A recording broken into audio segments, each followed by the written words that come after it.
ሰላም ሰላም የንሞክር ቤተሰቦች እንዴት ናችሁ? እንዴት ሰነበታችሁ?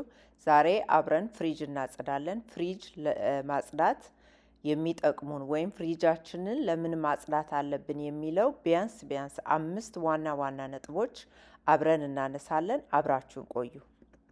ስለ ፍሪጅ ጽዳት ስናነሳ ዋናው ወይም የመጀመሪያው አንደኛው ነጥብ ፉድ ሴፍቲ ነው። ምግብ ጥንቃቄ ነው። ምግብ በጥንቃቄና በንጽህና ካልያዝነው ይበላሻል። ብዙ ጊዜ ሰዎች ከምግብ የተነሳ ይታመማሉ። ያ ምንድነው? ወይ ሙቀቱን ያልጠበቀ ወይ ንጽህናውን ያልጠበቀ ሆኖ ሲገኝ ነው። ወይም ደግሞ የቅዝቃዜ ደረጃውን ያልጠበቀ ሆኖ ሲገኝ ምግብ ያሳምመናል ማለት ነው። ሁለተኛው ፍሪጅ የምናጸዳበት ምክንያት የምግብ ብክነትን ለመቀነስ። ፍሪጁን ካላጸዳን ያለንን ስለማናቅ ዝም ብለን እንዲሁ ስንገዛ ብዙ ነገር ዝም ብሎ እየተበላሸ ይጣላል። ወይም ገዝተን ያስቀመጥነው ነገር ሳናየው ሳንጠቀመው እንቀርና ይጣላል። ስለዚህ ማጽዳታችን የሚጠቅመው ያለንን ነገር ለማየት አይተን ደግሞ እንድንጠቀም ስለሚረዳን ማጽዳታችን ብክነትን ለመቀነስ በጣም ይጠቅመናል። ሶስተኛው ፍሪጅ የምናጸዳበት ምክንያት ሽታን ለመቀነስ። ፍሪጅ ውስጥ የተበላሸ ነገር ካለ መጥፎ ነገር ካለ ፍሪጁን ያሸታል። ፍሪጁ ሲሸት ደግሞ ቤት ውስጥ ስንገባ ከፍሪጁም አልፎ ስንከፍት ስንዘጋ ሽታው ወደዚህ ወደዛ ስለሚል ቤቱንም ያሸታል።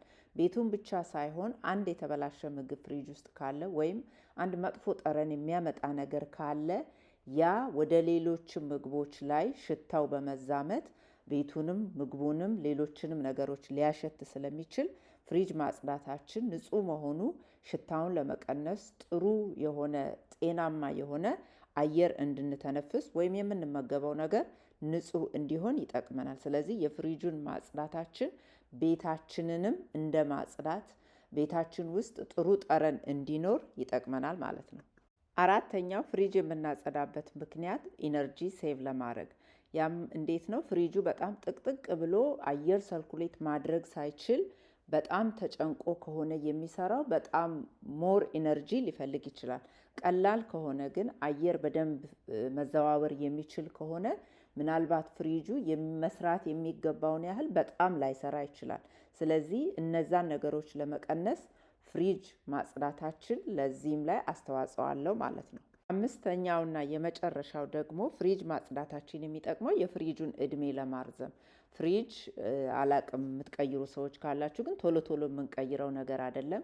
ያም ሆኖ ግን አንድን እቃ ስንጠቀም በምንጠቀምበት ጊዜ ሁሉ ጥሩ አርገን ከያዝን ረጅም ጊዜ ሊቆይ ይችላል። ስለዚህ አቧራ ሳያስጨንቀው ወይም ሌሎች ነገሮች ፈሶ ተሰብሮ ዝጎ ሸቶ ምናምን ሆኖ ወደ መጣል ከምንሄድ ወይም ያ እቃ ተበላሽቶ ከምንጥለው ባለን ጊዜ በምንጠቀም ጊዜ በንጽህና በአግባቡ ከተጠቀምን እድሜው ሊረዝም ይችላል ማለት ነው። በእርግጥ ፍሪጅ በየጊዜው ቶሎ የሚበላሽ ነገር አይደለም። ያም ሆኖ ግን የምንመገበውን ምግብ የምናስቀምጥበት እቃ ነውና ቶሎ ቶሎ ሁል ጊዜ ማጽዳት አለብን ማለት ነው። እንግዲህ ቪዲዮ ላይ እንዳያችሁት ፍሪጅ ውስጥ ያለውን ነገር በሙሉ አውጥቼ በደንብ ፍሪጁን ካጸዳሁት በኋላ ሁሉንም ሼልፎቹን አውጥቼ አጥቤ በደንብ ካጸዳሁት በኋላ ፕላስቲክ አንጥፍ ያለው። ይህ ያነጠፍኩት ፕላስቲክ ለፍሪጅ ወይም እንደዚህ መደርደሪያ ላይ ለማንጠፍ የሚዘጋጅ ነው። ማንኛውም ቦታ ወልማርት ምናምን ልታገኙ ትችላላችሁ። ያንን አነጠፍኩኝ። ከዛ በኋላ እቃዎቹን ወደ ቦታው መልሻለሁ። ፍሪጅ ውስጥ ያለ ብዙ ነገር አለ እና አንዳንዴ እስከምታወጡት ድረስ አታውቁም። እኔ ካውንተሩ ላይ በሙሉ ያለውን አውጥቼ አሳይቻቸዋለሁ። በጣም ማአት ነገር ነው ያለው። ግን እያንዳንዱን ነገር ወልውለን የምንፈልገውን የምንጠቀመውን የተበላሸውን ነገር ደግሞ ጥለን የምንፈልገውን እንወስዳለን ማለት ነው። ስለዚህ ማጽዳታችን ሁሌ ለማየት ለማረጋገጥ ይጠቅመናል።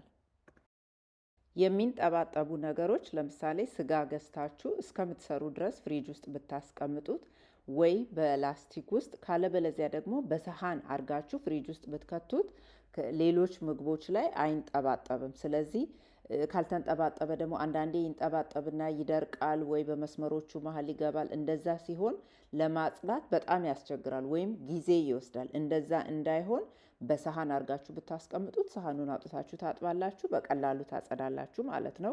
ሽታም አያመጣም። ዛሬው ቪዲዮ ይሄን ይመስላል። በሚቀጥለው ጊዜ በሌላ ቪዲዮ እስከምንገናኝ ድረስ ሰላም ሁኑ። አዲስ የሆናችሁ ሰዎች ሰብስክራይብ አርጉ። ሁላችሁም ቪዲዮውን ላይክ አርጉ፣ ሼር አርጉ፣ ኮሜንት አርጉ። በሚቀጥለው ጊዜ በሌላ ቪዲዮ እስከምንገናኝ ድረስ ሰላም ሁኑ።